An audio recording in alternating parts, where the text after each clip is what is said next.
ഞാനാണ് മന്ദാരം സുമേഷ്. എല്ലാ കാര്യത്തിലും എനിക്ക് ഒടുക്കത്തെ താമസമാണ്. അമ്മേ സുമേഷ് എന്തി ശ്രദ്ധിച്ചു നോക്കിക്കഴിഞ്ഞാൽ ഞാൻ ശ്വാസം പോലും വിടുന്നത് വളരെ മന്ദാഗതിയിലാണെന്ന് നിങ്ങൾക്ക് കേൾക്കാൻ പറ്റും. ഇന്നലെ വൈകിട്ടേ ഞാൻ വിളിച്ച അവൻ്റെ അടുത്ത് പറഞ്ഞായിരുന്നു ഉച്ചയ്ക്ക് സിനിമയ്ക്ക് പോകണമെന്ന്. ഇതുവരെ എഴുന്നേറ്റില്ലയോ മോനെ? അതിനിപ്പോ രാവിലെ 8 മണിയല്ലേ ഉള്ളൂ, 1:30 ഷോ. ഇപ്പൊ വിളിച്ചല്ല അവൻ ഉച്ചക്കത്തേക്ക് റെഡി ആവൂ.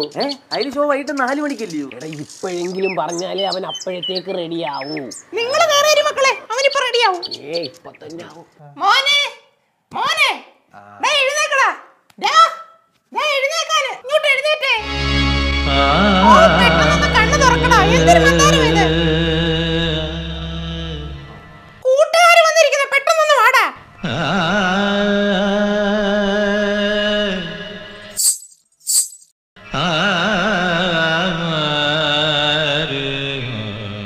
എഴുന്നേറ്റോ? നമസ്കാരം.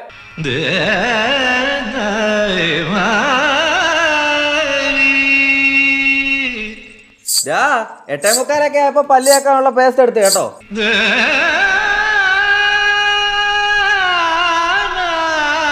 എടാ 9:15 പല്ലരയ്ക്കാൻ തുടങ്ങി കേട്ടോ. ഞാനൊന്ന് കുളിച്ചിട്ടങ്ങ് വരാം. പെട്ടെന്ന് രസിച്ചിട്ട് പോ. എങ്കിൽ ഞാനൊന്ന് കക്കൂസി പോയിട്ട്. ഓ ഞാൻ ഒന്ന് കിടക്കട്ടെ. എങ്കിൽ പിന്നെ അമ്മേ എന്തേലും കഴിക്കാനുണ്ട് എനിക്കൊന്ന്. തടവി തടവി നിൽക്കാതെ കേറിപ്പോടാ. പിള്ളേരവിടെ നോക്കിക്കുന്നുണ്ടില്ലയോ? പാട്ട്. എടാ 12 ആയുള്ളു. അവൻ ബാത്റൂമില്ല, ഇപ്പൊ ഇറങ്ങും. ഇറങ്ങിയ ഉടനെ ഡ്രസ് ഇട്ടി ഞങ്ങളെ കൊണ്ടുവന്നേക്കാം. പോരെ അമ്മേ കുറച്ച് സാമ്പാർ കൂടെ ഒഴിച്ച്.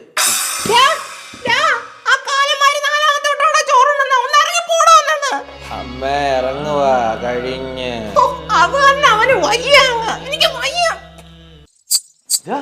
ബാത്റൂമിൽ ഇറങ്ങിയടാ. എടാ ഞാനേ ഡ്രസ് കൂടെ ഒന്ന് മാറിയിട്ട് ഇപ്പം നല്ല ഇമ്പ്രൂവ്മെന്റ് ഉണ്ടാ. 3 മണിക്കൂർ കൊണ്ട് ബാത്റൂമിൽ ഇറങ്ങി. എടാ 1 മണിക്കല്ലായിരുന്ന പടം, ഇപ്പൊ 2 മണി ആയില്ലയോ? താമസിച്ചോ? നീ താമസിക്കുമെന്ന് അറിയാവുന്നോണ്ടേ ഞങ്ങള് ചുമ്മാ പറഞ്ഞതാ. പടം 4 മണിക്കാ. 4 മണിക്ക്. എങ്കിൽ ഞാനൊന്ന് കുളിച്ചേക്കട്ടെ. എങ്കിൽ ഞാൻ വല്ലതും കഴിക്കാം. ഡ്രസ് ഇട്ടാലേ സമയം പോകും. പെട്ടെന്ന് കഴി.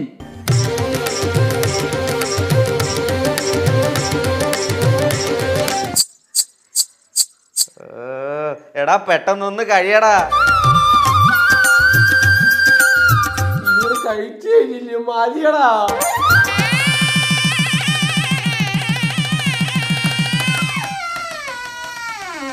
എടാ നീ എന്തെടുക്കുവാ? എടാ ഒന്ന് എഴുന്നേക്കടാ പുല്ലേ. 5 മണിക്കൂറായി വീട്ടിൽ വന്നിരിക്കാൻ തുടങ്ങിയിട്ട്. എടാ അവനെ കിട്ടി, ഞങ്ങളങ്ങോട്ട് ഇറങ്ങുവാ. എടാ പയ്യെ പോടാ. ഇങ്ങോട്ട് ആരാ?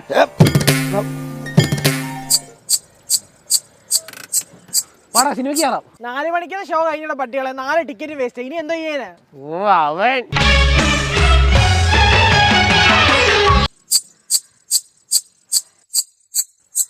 എന്നാലും അങ്ങനെയാണ് ഇത്ര താമസിക്കുന്നത്. ഒരു അബദ്ധം. വണ്ടി ഞാൻ ഓടിക്കാം. എടാ പെട്ടെന്ന് ചെല്ലണ്ടേ അങ്ങ്. പെട്ടെന്ന് ഓടിച്ചോണ്ട് ഞാൻ വരാം.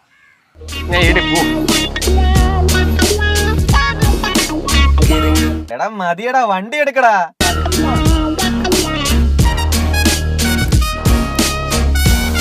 എടാ വണ്ടി ഞാൻ എടുക്കാടാ. ട്രോളി ഞാനല്ലേ അടിക്കുന്നേ, അപ്പൊ ഞാൻ ഓടിച്ചോളാം.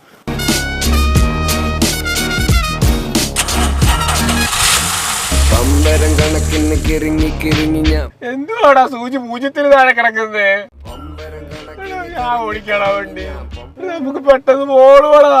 പേടിച്ച് ഓടിക്കടാ. കണക്കിന് കറങ്ങി കറങ്ങി ഞാൻ. പമ്പരം കണക്കിന് കിറങ്ങി കിറങ്ങി ഞാൻ. കറങ്ങി കറങ്ങി ഞാൻ. ഓ ഇവിടെ എത്തിയതേ ഉള്ളൂ. പമ്പരം കണക്കിന് കിറങ്ങി കിറങ്ങി. എന്താടാ നിർത്തിയേ? ജംഗ്ഷൻ അല്ലയോടാ, വണ്ടിയൊക്കെ പോയിട്ട് നമുക്ക് പോവാ. ഇവിടെ കളിക്കാതെ വണ്ടി ഇടറാ. സമയത്തിന് എല്ലണോ അവിടെ. എന്റെ ഒരു കൂട്ടുകാരനുണ്ട്, അവൻ അമേരിക്കയിലെ വലിയ ഡോക്ടറാണ്. അവനെ ഒന്ന് കാണിച്ചാലോ? കാണിക്കാടാ. അവൻ എങ്ങനെയും നേരെയാക്കണം. ആക്കണം. ഇപ്പൊ തന്നെ പോ. എന്തോ കാണിക്കുക? പിടിച്ചേട്ടവനെ സിനിമ നാളെ. ഈ അസുഖത്തിന്റെ പേരാണ് ലാഗേജ് സിൻഡ്രോം. ഡോക്ടർ ഇതിനുള്ള ട്രീറ്റ്മെന്റ് എന്താ? അവനെ കുറിച്ച് കൂടുതൽ ഡീറ്റെയിൽസ് അറിയണം. ഡോക്ടറെ അവന്റെ കല്യാണത്തിന്റെ കഥ ഡോക്ടറിന് അറിയോ? അവനെ വിളിച്ചിട്ട് കിട്ടിയോ? ഇല്ല. എനിക്കറിയത്തില്ല, ഒന്നുകൂടെ വിളിക്കട്ടെ. അവനെ വിളിച്ചിട്ട് കിട്ടിയോ? എവിടുന്ന്? എനിക്ക് വയ്യ. ഇന്ന് കല്യാണം നടന്നില്ല, ആ പെങ്കൊച്ചിന്റെ കല്യാണം ഇനി ഒരിക്കലും നടക്കത്തില്ലെന്ന് അവർ അച്ഛൻ പറയുന്നേ. ഞാൻ ഒന്നുകൂടെ ഒന്ന് വിളിക്കാമേ. എളുപ്പം വിളിക്കേ. അതെ, ഫോൺ വിളിച്ച് കിട്ടാത്ത സ്ഥിതിക്ക് ഇനി വിളിക്കണ്ട. കുട്ടിക്ക് ഞാൻ ഒരു ജീവിതം കൊടുക്കാം. ജീവിതം കൊടുത്തോ? പിന്നെ അല്ലാതെ എന്താടാ? ഞങ്ങളിവിടെ കട്ടിലൊഴിയുന്നത് നോക്കിയിരിക്കുവായിരുന്നു കാലന്മാര് കയറി കടക്കാൻ വേണ്ടിട്ട്. കൊള്ളാലോ, അവസാനം ആ പെണ്ണിനെ ആര് കെട്ടി? അവസാനം പൂജയ്ക്ക് വന്ന് തിരുമേനി കെട്ടി. ഹിപ്നോട്ടൈസ് ചെയ്ത് ബ്രെയിൻ വാഷ് ചെയ്ത് എല്ലാം റെഡിയാവും. അവനെന്തേ വിളി, അകത്തോട്ടുണ്ടോ? എടാ മോനെ, അകത്തോട്ട് വാടാ. എടാ ആരെങ്കിലും അവനെ ഒന്ന് ബുക്ക് എടുത്തോണ്ട് വാടാ.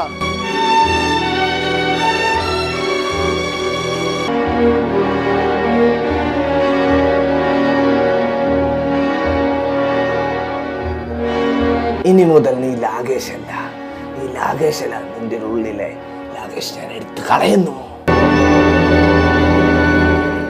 നാളെ രാവിലെ എഴുന്നേൽക്കുമ്പോഴത്തേക്കിനും അവന്റെ ഉള്ളിലെ ലാഗേഷ് പോയിരിക്കും. അതുകൊണ്ട് അവൻ എടുത്തോണ്ട് വെക്കും. Thanks doctor. ഓക്കെ, വിളിച്ചോളൂ. ഡോക്ടറെ, ഡോക്ടറെ, 3 പിള്ളേര് കാണാൻ വന്നിരിക്കുന്നു. ഓ, രാവിലെ ആരാടാ? ഡോക്ടറെ ഞങ്ങളാ. എന്ത് പറ്റിയാടാ മക്കളെ രാവിലെ? അവൻ വീണ്ടും ലാഗായോ? ലാഗെല്ലാം പോയി. അപ്പൊ എന്റെ മരുന്നേറ്റ്. അല്ല, ആ എന്തിനാ ഒരുങ്ങി വന്നേക്കുന്നേ? അടുത്ത മാസം ഒരു കല്യാണം ഉണ്ട്, അതിന് പോവാൻ ഇപ്പോഴേ ഒരുങ്ങിയിരിക്കും അവൻ. സമയമില്ലെന്ന്. 1 മാസം കഴിഞ്ഞ് മുഹൂർത്തമുള്ളൂ. നീ വരുന്നുണ്ടോ? ഞാൻ